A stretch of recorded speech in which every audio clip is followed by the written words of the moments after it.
Dios le bendiga, familia. Aquí andamos por la ciudad hermosa de Tampa, Florida. Para ti, estás en el mundo entero, que muchos pueden llegar aquí a Tampa, Estados Unidos. Aquí vamos a seguir hablando de la hermosa, maravillosa palabra de Dios. La palabra que es eterna, la palabra que nos salva, la palabra que no nos obliga a estudiarla, a leerla, a aprender de ella. Dios no nos obliga nunca, desde el principio Dios nos ha obligado a nada. Dios nos da libre albedrío.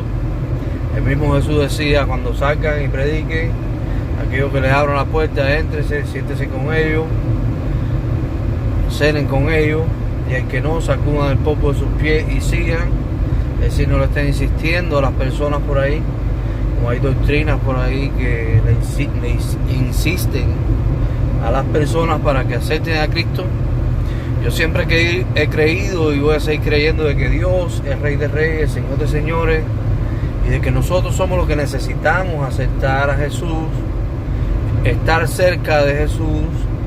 Porque estando cerca de Jesús, estamos con el Padre y estamos al igual con el Espíritu Santo. Cuando tú hablas de Jesús, estás hablando del Espíritu Santo también. Cuando hablas del Espíritu Santo, estás hablando del Padre. Porque los tres son uno y ellos no se separan en ningún momento. Los tres son Dios y ellos trabajan juntos, unánime. Entre ellos no hay ni un sí ni un no, como entre nosotros, por ejemplo. Y debemos aprender a que esa hermosa y maravillosa unión puede estar en nosotros también. Desde que a mí me predican a Cristo, yo acepté a Jesús, empecé a congregarme, empecé a ayudar en la congregación, en la música. Y yo sé que muchos de ustedes también, Dios tenía preparado este camino para ustedes. Es un camino difícil, no es fácil este camino. Nos van a criticar, van a hablar mal de nosotros, van a murmurar, van a decirnos religiosos, pero bueno, gracias a Dios estamos viviendo hoy un avivamiento, un despertar de Dios que se está viendo en el mundo entero. Por ejemplo, esto mismo de la Copa América, qué lindo como hablaron de Jesús, de nuestro Dios ahí en la Copa América. También el presidente Bukele, las convicciones que tiene nuestro Dios. También hombres de Dios como Dante Gebel y hombres, mujeres de Dios en el mundo entero que han entregado su vida por Jesús, porque conocemos y entendemos de que esto es pasajero, de que esto no es para siempre aquí en esta tierra, y el mejor lugar, el nuevo Edén, está junto a nuestro Padre para la eternidad, y es el lugar que todos quieren llegar. Aquí hay muchos que lamentablemente no van a poder ir a un hotel, muchos que lamentablemente no van a poder salir del lugar donde nacieron, intrincados, no tienen economía, no tienen manera de salir de esos lugares, nadie que los ayude, lamentablemente. Pero aquellos que tienen a Cristo donde quiera que vivan, como quiera que sea su vida hoy, mañana, cuando partan a la eternidad, que es por los siglos de los siglos de los siglos, van a estar en el mejor lugar, junto a nuestro Padre, en un lugar como nunca va a existir ningún lugar aquí en la tierra, ni Dubái, ni Cancún, ni Europa, España, los mejores hoteles, los mejores lujos. No va a existir un lugar como el que Dios ha preparado para nuestra morada eterna. Y te animo a que sigas ahí, en la palabra de Dios, metido con tu Dios, para que puedas llegar a aquel mejor lugar. Hoy quiero estar hablando de una doctrina bíblica. Algunos difieren, algunos no están de acuerdo, unos piensan de una manera, otros piensan de otra. Yo respeto los pensamientos de cada uno. Recuerda que la palabra de Dios no es para contender, la palabra de Dios es para amarnos cada día más entre cristianos, entre hermanos, y seguir hacia adelante sin importar los detalles entre una cosa u otra en la palabra. Yo quiero estar hablando de Jesús. Cuando Jesús nace, en el capítulo 2 del libro de Mateo, dice que unos reyes magos que le llevan a Jesús oro, incienso y mirra.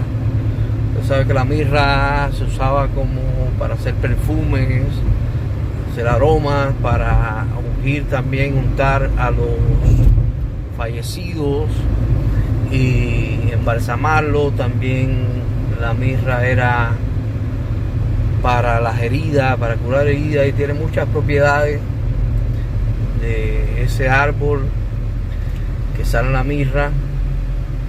Y la mirra aquí tal vez representaba que Jesús iba a ir a la cruz al momento doloroso, y desde que él nace se le lleva esa mirra a aquel gran rey, conocido como rey de los judíos.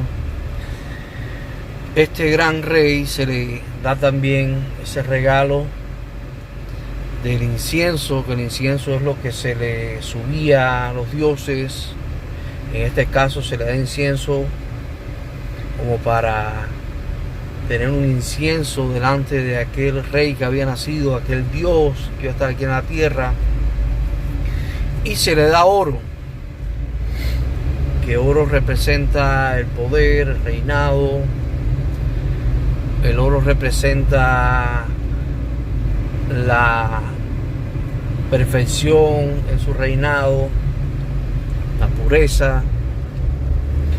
Este gran rey, lo cierto es que nace. Ellos dicen que van del oriente siguiendo una estrella a donde está Jesús. Se encuentran primero con Herodes. Les cuentan que van siguiendo la estrella porque ha nacido el Salvador del mundo, y Dios los envió ahí a donde estaba el Salvador. Herodes se preocupa. Están hablando de un nuevo rey. Herodes les dice que cuando regresen, que les diga dónde está este rey. Usted conoce los pensamientos de maldad de este Herodes, pero ellos después viran por otro camino, no le cuentan nada de Herodes. Lo cierto es que ellos llegan antes de Jesús. La estrella los guía hasta Jesús, y según las películas que nos presenta Hollywood, le dan un poquito de oro, un poquito de mirra y un poquito de incienso. Pero en la vida real no creo que estos reyes hayan viajado de tan lejos. Estos magos, se les conoce como magos, también se les conoce como reyes, eran gente de poder, gente sabia, que Dios los guía hasta Jesús para anunciar su rey que había nacido, rey de los judíos.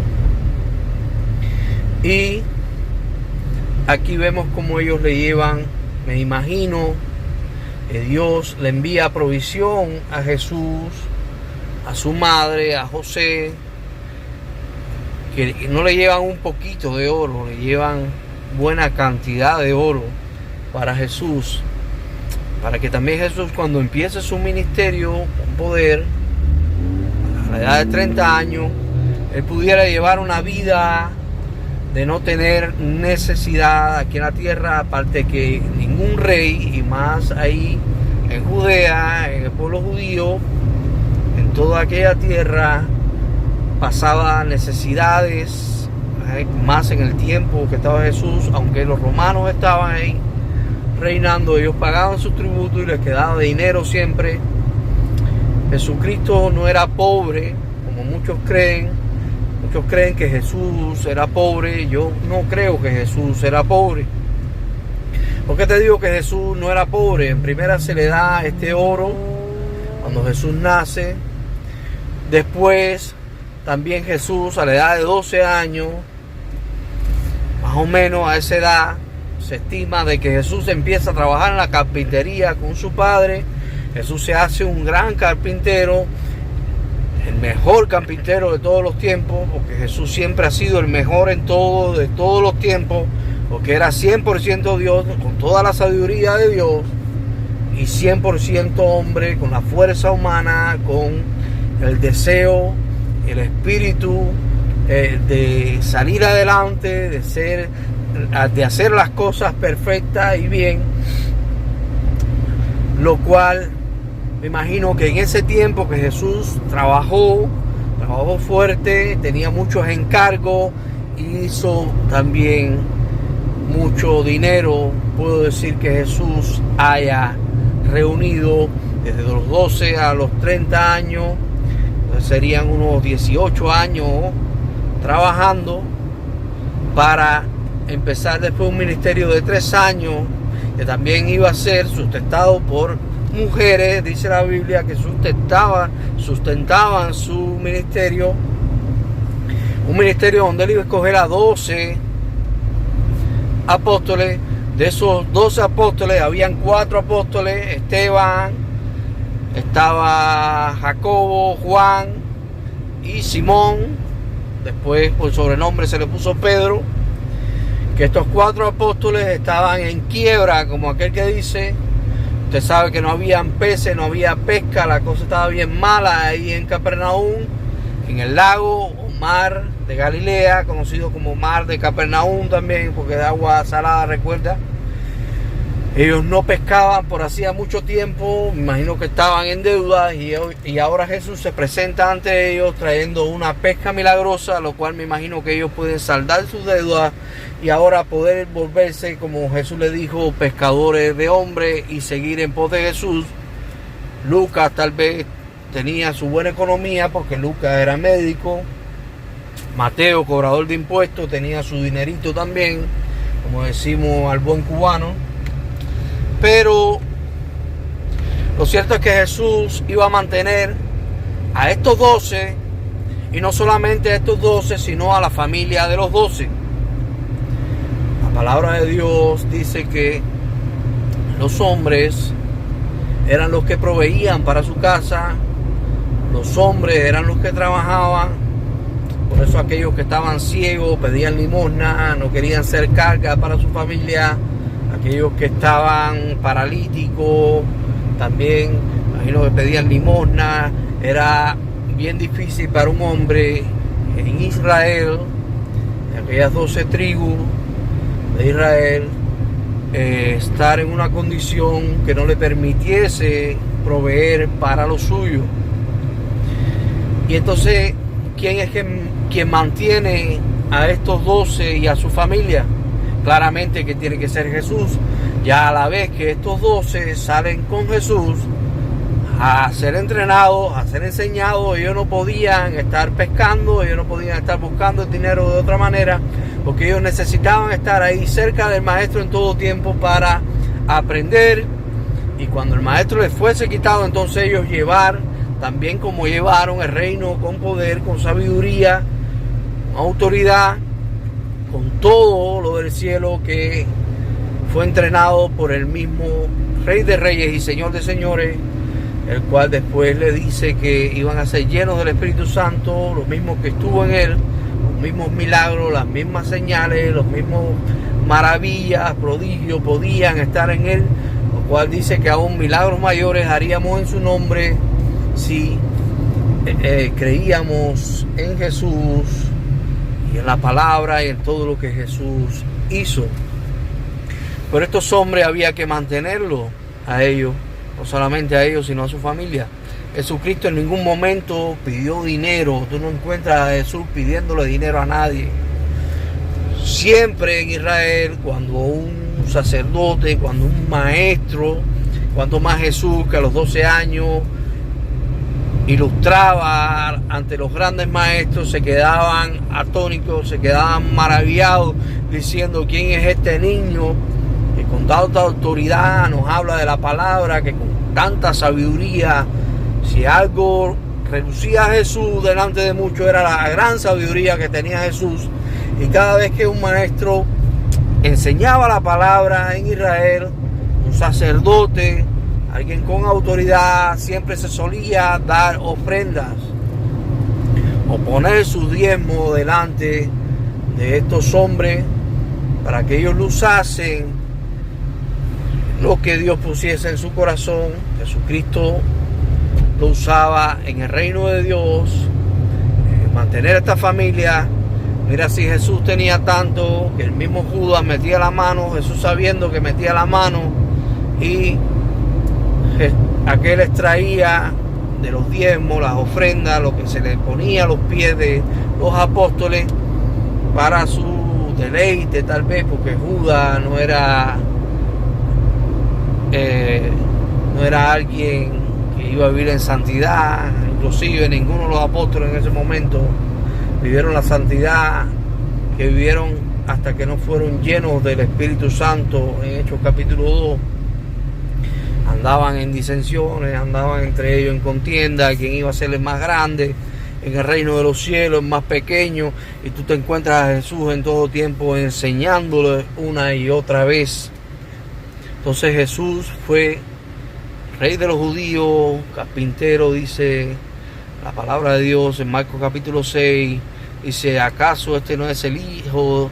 En Mateo es que dice el hijo del carpintero. Mateo capítulo 13, al final del capítulo 13 que está lleno de parábolas hermosas de Jesús, de sabiduría del maestro, empezando con la parábola del sembrador. Después nos habla también de la parábola de el trigo y la cizaña, y hay varias parábolas donde él las explica también a sus discípulos. Y en el capítulo 6 del libro de Marcos, ahí dice, ¿acaso no es este el carpintero? Es decir, están hablando de Jesús, que era el carpintero. Cuando Jesús va a su ciudad, donde él se crió, ahí en Nazaret, ellos reconocen a Jesús, y aquí está su madre María, y aquí está su hermano Jacobo, Judas, sus hermanas. Este Jesús ahora trae estos milagros, estas enseñanzas. Dice que por la incredulidad de ellos, Jesús imponía las manos y eran sanados aquellos que Jesús les imponía sus manos. Pero yo no creo que Jesús era un mendigo cuando Jesús tuvo que mantener a 12 familias, porque eran 12 apóstoles con su familia, con sus mujeres e hijos, porque ¿quién le iba a proveer a ellos sino Jesucristo? Y muchos quedaban a Jesús, y Jesús esto lo tomaba para llevar el reino de Dios, para ayudar a los pobres, que en todo tiempo él predicaba la palabra a los pobres, pero también les daba alimento a los pobres, los ayudaba en todo lo que podía, los sanaba, los libertaba.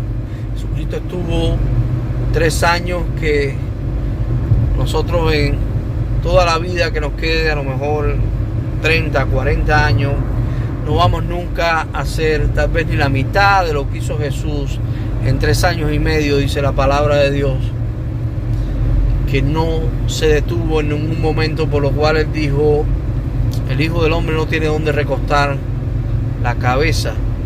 Jesucristo no se detuvo en esos 3 años y medio de hacer tantas cosas para nosotros, y tantas enseñanzas, y tanto que se hizo, que el libro de Juan, capítulo 21, al final, el último versículo dice que todo esto no se podía escribir, todo lo que Jesús hizo. Así que si tú tenías la mentalidad de que Jesús era alguien pobre, yo pienso de que no era así. Respeto tu criterio, pero yo creo que Dios siempre ha querido lo mejor para nosotros, y por eso nos creó un paraíso, un nuevo Edén, una nueva Jerusalén, incorruptible, mucho mejor que todo lo que Él creó aquí en esta tierra, de todo lo que podemos ver, de los cielos, de las estrellas que hay en los cielos en la noche, de los árboles, de todo lo que el ser humano aún ha podido crear, casas hermosas, palacios, mansiones, hoteles hermosos. Nada es comparado con lo que Él creó para nosotros, porque Dios es el Dios del oro, de la plata. Dios nunca le escasea nada. Dios no necesita ni tu dinero ni mi dinero, a Él le sobra. Para Él es quien nos da a nosotros. David decía que Él daba de lo que Dios le daba a Él. La ofrenda que Él daba, no daré ofrenda que no sea dada de mi Padre, su Dios. Dios es quien nos da a nosotros. Aunque tú des o no des, la iglesia, diezmes o no diezmes, Dios te va a seguir dando. Porque si Dios permite que multimillonarios que no conocen de Dios, como por ejemplo el joven rico, que no quiso seguir a Jesús, porque no pudo entregarlo todo a los pobres. Esto no se predica mucho, pero Jesús no le dijo, dame todo tu dinero. Jesús no necesitaba el dinero del joven rico. Jesús necesitaba que el corazón del joven rico estuviese donde tenía que estar, que estuviese bien puesto, que es en los caminos del Rey de Reyes y Señor de Señores, de Jesús. Entrégaselo todo a los pobres, una sola cosa te falta y sígueme. Y Jesús lo iba a tener como uno de sus discípulos. Jesús lo iba a mantener, no le iba a faltar nada, ni a él ni a su familia, porque él hubiese escogido la mejor parte, que era seguir a Jesús. Jesús, Dios, siempre ha sido más que suficiente.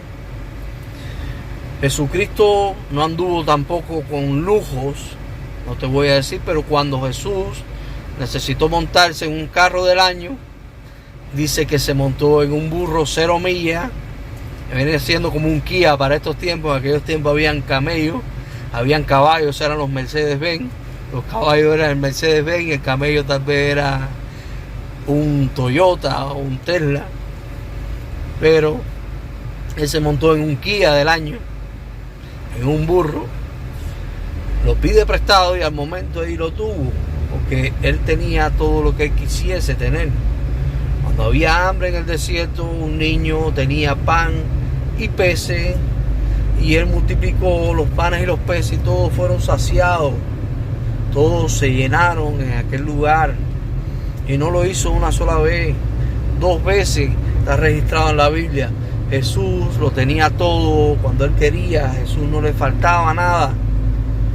Vivió humildemente, sí, pero nunca le faltó nada. Cuando Jesús quiso pasar hambre, porque él quería pasar hambre, porque él quería pasar sed para estar en comunión con su Padre y estar ahí buscando las almas que con poder fueran transformados, como por ejemplo en Juan capítulo 4, con la mujer samaritana, donde él tenía sed en aquel pozo, era ser humano, tenía sed, llevaba rato caminando, iba de Judea a Galilea, y había gran distancia de Judea a Galilea. En esa ocasión le era necesario pasar por Samaria. Está junto al pozo de Jacob y él le pide agua a aquella mujer, pero también tenía hambre. Los discípulos fueron a buscar de comer ahí, a Sicar, aquel lugar.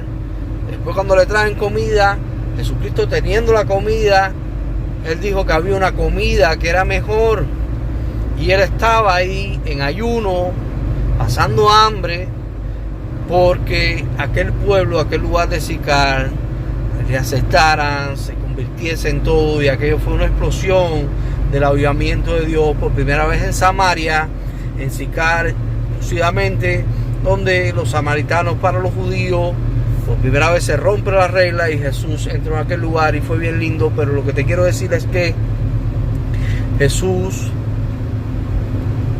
las veces que estaba en ayuno, era porque él tenía algo mejor, porque quería enseñarnos a nosotros la importancia del ayuno. Pero Jesús nunca le faltó nada. Jesús no estuvo malgastando el dinero en camellos, en caballos, para montarse ellos, ir de un lado a otro. Jesús se sacrificó, caminó, sudó, pasó sed, pasó hambre en aquellos desiertos, pero él vivió una vida en abundancia también. Alabado sea el nombre de Jesús. Así que Dios te bendiga. Recuerda que Dios no quiere que tú seas alguien que vivas en pobreza, aunque si somos pobres y tenemos a Jesús, somos ricos también, y un día vamos a ser multimillonarios cuando lleguemos al reino de los cielos. Dios quiere que tú seas prosperado así como prospera tu alma. Algunos, tristemente, si la iglesia se uniese más, si la iglesia ayudase más, si cada uno pusiese su granito de arena, no hubiese tanta hambre en esta tierra. Es triste decirlo, pero es la realidad. La iglesia piensa en ellos muchas veces, en su familia, y no piensan en los demás, no piensan como Jesús, porque Jesús pensó más en nosotros que en nadie. Jesucristo lo dio todo por nosotros, aún hasta su propia vida. Alabado sea el nombre de Jesús. Quería traerte esta enseñanza y que puedas aprender de que Jesús era alguien que económicamente estuvo bien en esta tierra. Él trabajó, se esforzó mucho, por 18 años, trabajó la madera, haciendo los mejores muebles, me imagino, de aquellos tiempos, las mejores mesas, las mejores camas, mejores gabinetes, mejores casas, tal vez construyó casas de madera, yo no sé, la Biblia no especifica, pero él ganó su buen dinero para no ser de carga a nadie. Que Dios te bendiga, pero que puedas aprender de la palabra hermosa, maravillosa de Dios, que cada día aprendemos algo de ella, que cada día esta palabra pueda enseñarte más.